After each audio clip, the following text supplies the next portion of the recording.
ईसाइयों के सबसे बड़े धर्मगुरु माने जाने वाले पोप फ्रांसिस का निधन हो गया। बीते वक्त से वो बीमार चल रहे थे। हमारे साथ साजिद है।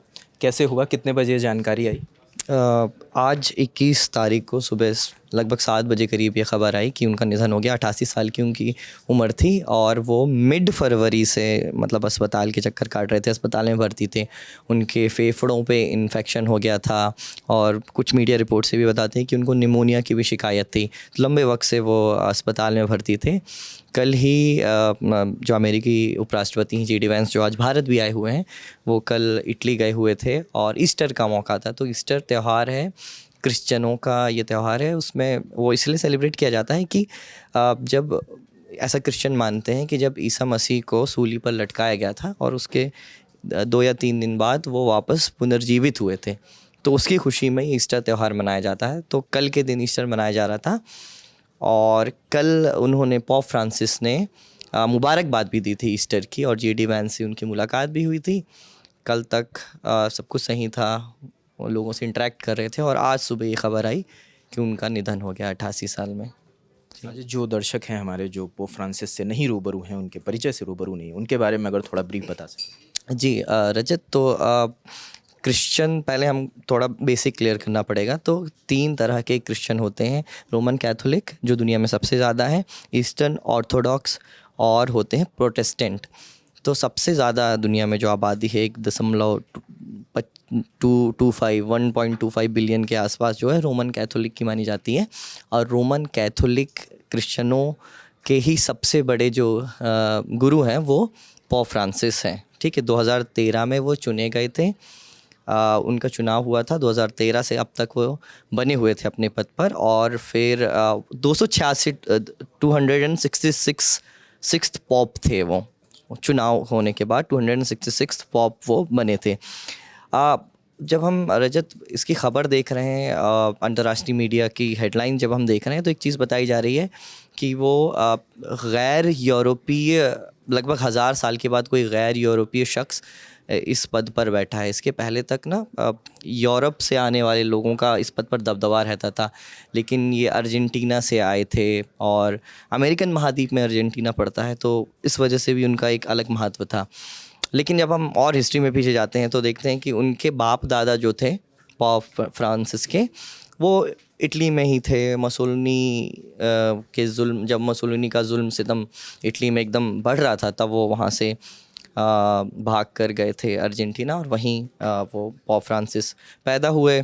फिर उनकी धर्म में रुचि थी बचपन से। शुरुआत से ही उन्होंने पढ़ाई भी धर्म में की है।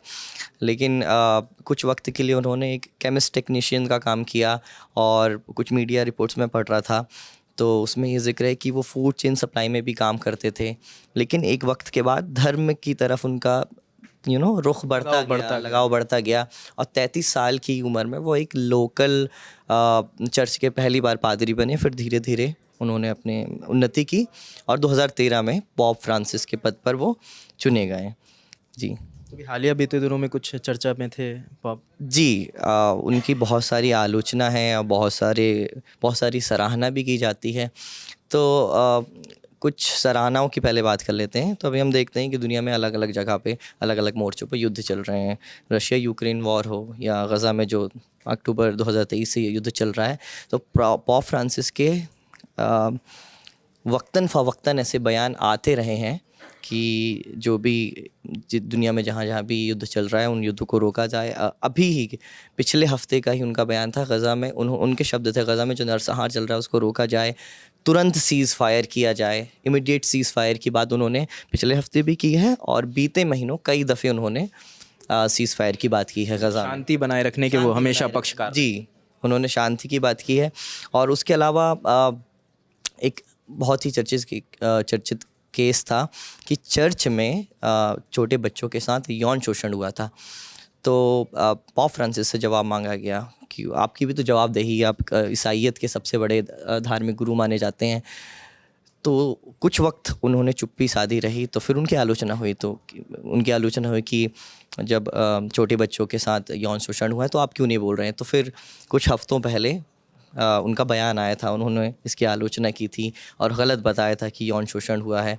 और एक चीज़ और मैं ज़िक्र करना चाहता हूँ कि होमोसेक्सुअलिटी को लेकर ऑर्थोडॉक्स किसी भी धर्म में ऑर्थोडॉक्स जो होते हैं उनका रुख अलग रहा है। तो पॉप फ्रांसिस से भी कई बार इस मसले पर सवाल हुए हैं, तो उनका रुख भी थोड़ा बैलेंसवादी किस्म का रहा है। उन्होंने कभी एकदम खुलकर समर्थन नहीं किया। कुछ बयान अभी मैं पढ़ रहा था, जैसे उन्होंने एक दफ़ा कहा था कि अगर कोई होमोसेक्सुअल कपल भगवान की शरण में जाना चाहता है तो मैं उनको कैसे रोक सकता हूँ। तो वो बहुत बैलेंस तरीके से रुख रखते थे होमोसेक्सुअलिटी पर, एकदम खड़ा रुख भी नहीं अपनाते थे और एकदम आलोचना भी नहीं करते थे।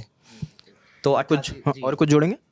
नहीं नहीं, बस यही बातें थी। 88 साल उनकी उम्र थी। अब नए पोप का चुनाव होने वाला है, तो आगे जो भी अपडेट होगी वो तो हम अपने दर्शकों तक पहुंचाते ही रहेंगे।